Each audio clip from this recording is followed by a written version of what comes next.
it was a tough game, but we need to thank the boys for the character that they showed.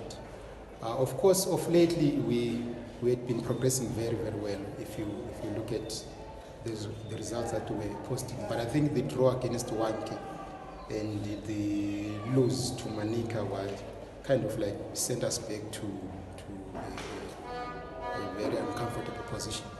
But coming out of that and managing to score 3 goals against a team like Chikeni, I think we have to thank the boys for the character that they showed.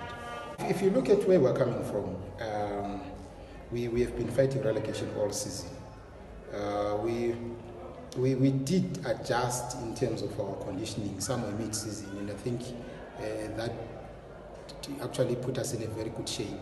So we just have to consolidate that. We mustn't be forced to do something new. We just have to consolidate that. We believe in terms of fitness we are up there. So we will continue like that.